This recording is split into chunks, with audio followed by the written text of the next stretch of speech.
Hmm. Oh, hey there.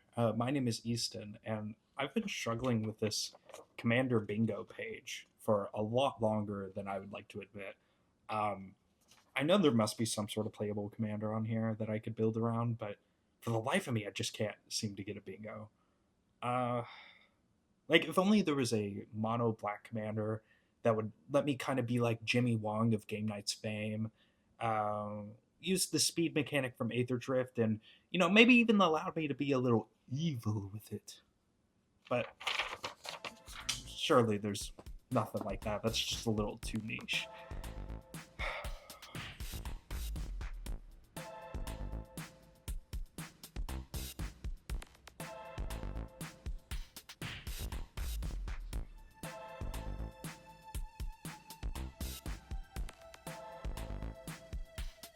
When I build decks to play with my friends, I always try to keep in mind what they find fun. And for the most part, my friends don't like playing against evil decks. So these are decks that typically starve you of resources in a game of Commander, such as like mass discard decks, mass land destruction, or even stacks for the most part. Just things that kind of bog down the game and bog down people's play patterns with their decks. However, I think there's a type of evil deck that's actually a lot of fun to go against. One of my former favorite decks of all time, before it was, stolen, was my Davros Dalek Creator deck. It was all about doing at least 3 damage to each of my opponents and then making them face a villainous choice, in which they either have to discard a card or let me draw a card. And I'm telling you, 90% of the fun of the deck was looking at each of my friends at my end step and going, "You face a villainous choice," and seeing as they all just roll their eyes in unison. I promise you, if you haven't played that deck before, please give it a try. It is so much fun. And ever since that deck got stolen, I've had this kind of evil maniac sized hole in my heart that I've tried to find anything to fill. I want to be evil. I want to make my friends groan. I want them to hate me a little bit. And I didn't really have anything that sparked my interest until I saw the Aether Drift episode of Game Nights, where Jimmy Wong was playing the Speed Demon. The Speed Demon is a 5/5 demon, with flying and trample, that says at your end step, you draw X cards and lose X life, where X is your speed. Now, for those of you that might have skipped Aether Drift for, obvious reasons, let me explain how speed works.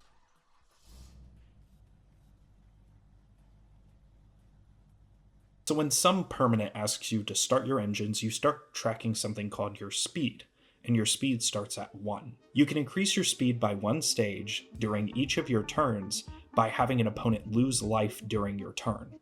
This can be combat damage or non-combat damage. Therefore, any cards that mention max speed only have their max speed effects or abilities available once your speed has reached 4. Now, with the context of how speed works, we should understand how the commander works. Whatever your speed is at your end step, you'll draw that many cards and lose that much life. With that, let's see what the deck will actually look like. What I'm imagining is a deck with speed that draws tons of cards and uses its life as a resource, and of course uses plenty of life gain to replenish that resource, and tops it off with a bunch of evil cards that I can pester my friends with.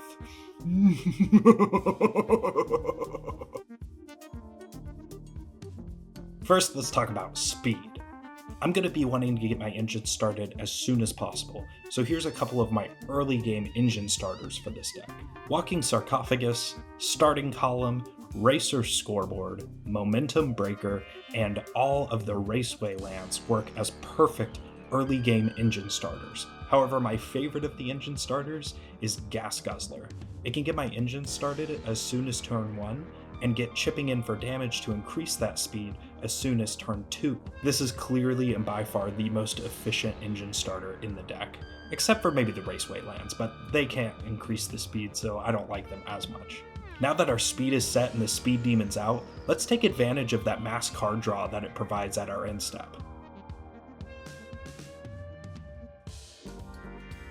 Gixian Puppeteer, Starscream Power Hungry, and Starving Revenant weaponize my card draw, turning it into direct damage against my friends. However, none do it better than Psychosis Crawler, With it doing damage to all of my friends at the same time, and getting more massive as I draw cards, it is a must-answer threat once I'm set up properly. But let's not forget, I still want to be evil. So I dedicated a part of the deck to punishing my friends for drawing cards. And my suite for this included Scrawling Crawler, Fate Unraveler, and Underworld Dreams. Of course, someday I would love to include Children the Apocalypse in this slot, because not only does it do damage to my opponents, but it heals me to offset the damage I'm taking from my commander, but $80 for a single magic card is just legitimately evil. Now, with me drawing so many cards, I'm sure to be losing plenty of life. So let's look at a few of my life gain cards that I chose for the deck.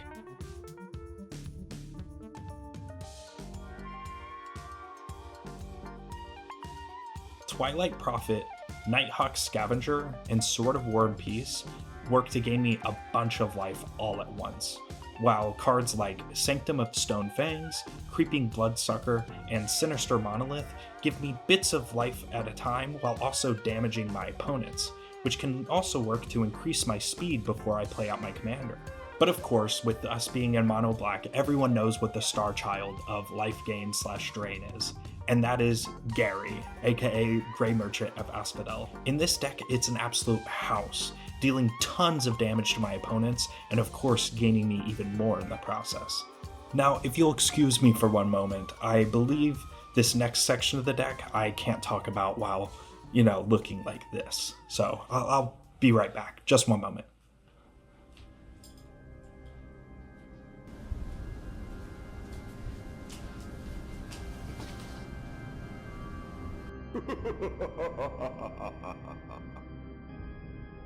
Army of the Damned shall bring forth a most formidable army of undead fiends. Painful quandary shall make every spell cast by my opponent. A painful quandary indeed. Polluted bombs shall pollute every land of those who oppose my master plan. Villainous broker of blood shall turn every pain I receive into a most vicious gain. Darkness shall leave my adversaries in the dark as to why they printed a fog effect in black. Abhorrent overlord shall blot out the skies with an army of most vile harpies. And a blood artist will probably get more attention than any of these, because once you've been killed by blood artists like 1 billion times, you start to realize just how truly evil it is. Well, I've already put this on, so I guess I'm gonna keep it on for the last bit of the video, because, this kind of took a bit. So what does the deck look like when you play it?